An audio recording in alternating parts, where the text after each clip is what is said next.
Hello and welcome. काफ़ी time हो गया वीडियो नहीं बनाई थी।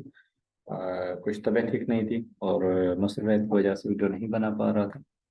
तो जो ट्रेड्स थी उसके ब्रेकडाउन्स होते हैं वो, और बहुत सारी चीज़ें जो है ना वो रह गई थी। ठीक है, मैं ये बताता हूँ मेरा वीक कैसा रहा। ठीक है, और मैंने एक फंडेड अकाउंट जो है वो स्टार्ट किया था, उसको भी दिखाता हूँ आपको कि दो ट्रेड्स के अंदर जो है मुझे 5% का गेन हुआ। ठीक है, वो ट्रेड्स क्या थी, आइडिया क्या था उनकी बिहाइंड, ये आप देख सकते हैं। ठीक है, 50K का अकाउंट है, तो टारगेट तो हमारा ये जो होगा मेन, लेकिन इस वक्त गेन मेरा ये चल रहा है। ठीक है, अगर मैं इसमें इक्विटी ग्राफ दिखाऊं तो इक्विटी ग्राफ आपको इक्विटी ग्राफ आपको जो है वो यहाँ पे देखने को मिलेगा। ठीक है, पहले जो है वो आपका तकरीबन 2% प्लस गेन हुआ, और देन फिर जो है वो आपका 3% वाला गेन। तो ग्राफ के अंदर भी कोई खास गिरावट आपको नजर नहीं आ रही है। ठीक है, एग्जैक्टली हम तकरीबन आप समझें कि 75% टारगेट कंप्लीट कर चुके हैं, बाकी थोड़ा सा टारगेट चाहिए। ठीक है, तो ये इंशाल्लाह इस वीक के अंदर जो है वो कंप्लीट हो जाएगा। ठीक है, एक रनिंग ट्रेड भी चल रही है, तो देखेंगे उसके बाद में क्या करती है। अच्छा, इसके ट्रेड्स दो थी जिन पे मुझे गेन हुआ है, वो भी मैं शेयर करता हूँ। उसके रीजंस भी मैं शेयर करता हूँ कि मैंने क्यों ली। ठीक है, तो उसके बाद फिर हम लोग जो है वो करते हैं अपने मेन टॉपिक की तरफ। अच्छा, इसमें एक ट्रेड ये थी जो कल मैंने लंदन ओपन पे ली थी। ठीक है, लंदन ओपन के बाद, और based the on the liquidity, और इसमें एक सप्लाई एरिया भी था, और फिर एंट्री प्राइस एक्शन बेस्ड थी। और सिमिलरली मैंने एक और एंट्री ली थी। ठीक है, ये आपकी बेसिकली जो वो सप्लाई डिमांड के कॉन्सेप्ट पे थी। ठीक है, ये न्यूयॉर्क के अंदर ट्रेड थी। अब इसको चार्ट पे एक्सप्लेन करते हैं कि आइडिया क्या था इनके पीछे, और मैंने ये ट्रेड्स क्यों ली थी। पहली पहली जो ट्रेड है जो न्यूयॉर्क के अंदर मैंने ली थी। ठीक है, इस एरिया के अंदर जो हमें ट्रेड नजर आ रही है, ये वाली। ठीक है, पहली ट्रेड मेरी ये थी, और इसके अंदर जो ये एरिया था, ठीक है, ये आपका बेसिकली सप्लाई एरिया था। ठीक है, ये वाला एरिया आपका सप्लाई का एरिया।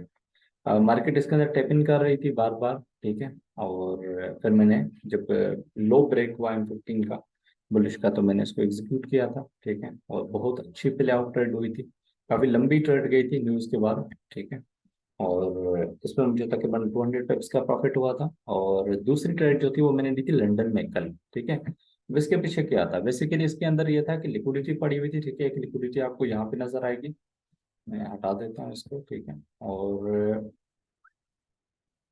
दूसरी नीचे लिक्विडिटी पड़ी हुई थी। ठीक है, अब यही था कि जो मेन चीज थी वो ये थी कि ये वाली सप्लाई को टेप अप करेगा। ठीक है, और यहाँ से ड्रॉप होगा। ठीक है, लेकिन मेरा पेंडिंग ऑर्डर इसके अंदर एक्टिव नहीं हुआ था। तो फिर मैंने इसको जो है वो, जब M15 का क्लोज हुआ था उसके बाद मैंने इसको सेल किया था। और टारगेट बेसिकली इसका पहला मैंने जो रखा था वो ये रखा था, क्योंकि एक डिमांड थी जहाँ पर मैंने इसको खत्म किया ट्रेड को। ठीक है, यहाँ पे आपको दिखाता हूँ, ये वाले ट्रेड देख सकते हैं। ठीक है, मुझे मूविंग एवरेजेस भी कह रहे हैं कि बाउंस बैक हो सकता है, तो यहीं पे मैंने एग्जिट किया था, और ये बहुत अच्छी ट्रेड जो है वो प्ले आउट हुई थी। ठीक है, और फिर इसके बाद न्यूयॉर्क के अंदर मैंने इस एरिया को अगेन सेल किया था, क्योंकि मेरे लिए ये वाला एरिया जो था वो एज अ लिक्विडिटी वर्क कर रहा था, ये वाला एरिया। तो मुझे ये था कि यहाँ से ये बाउंस बैक करके वापसी डाउन साइड जाएगा, लेकिन वो नहीं जा पाई थी, मेरी ब्रेक इवन रात हिट हो गई थी। ठीक है, और बाकी ये वाली एक चल रही है, लेकिन मुझे लग नहीं रहा है कि ये वर्क करेगी। ठीक है, तो बेसिकली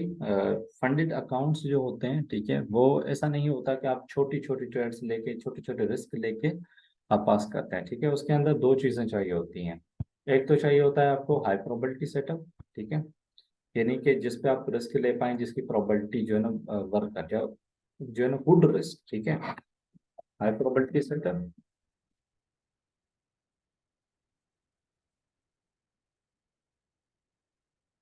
और आपको चाहिए गुड रिस्क। ठीक है, और रिवार्ड एटलीस्ट 1.5 का हो तो ये अच्छा रहता है। ठीक है, मेरा जो रिस्क होता है मोस्टली वो होता है 0.5%। ठीक है, और टारगेट में तकरीबन 2% रख रहा होता हूँ। अब डिपेंड करता है मार्केट सिचुएशंस पे कि वो किस तरीके से वर्कआउट करती है, सारी चीज़ें होती हैं, लेकिन और उसके बाद जो है ना वो सारी चीज़ें डिसाइड होती हैं।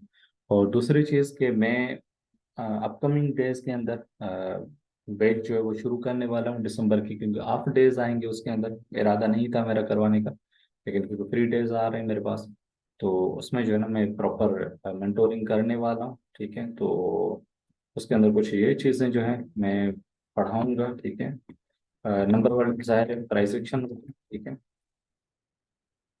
और आपको इसके अंदर एसएमसी, ठीक है।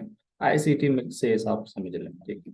ये दोनों होगा, एसएमसी और सप्लाई डिमांड होगी, प्लस में आपको बुक में, ठीक है। और साथ ही लाइव ट्रेडिंग होगी 1-2 महीने।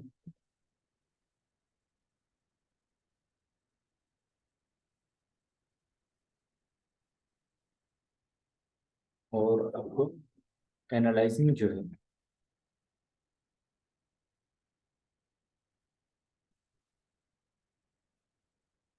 ये सब जो है वो इस पैकेज के अंदर होगा, ठीक। मैं जल्दी बैच शुरू करने वाला हूँ, अगर आप इंटरेस्टेड हैं तो, या आप सीखना चाहते हैं, ठीक है, डिस्काउंट कर लेंगे, वो मसला नहीं है। आप नीचे में डिस्क्रिप्शंस में नंबर डाल दूंगा, ठीक है, वहाँ पर आप रब्ता कर सकते हैं। Thank you.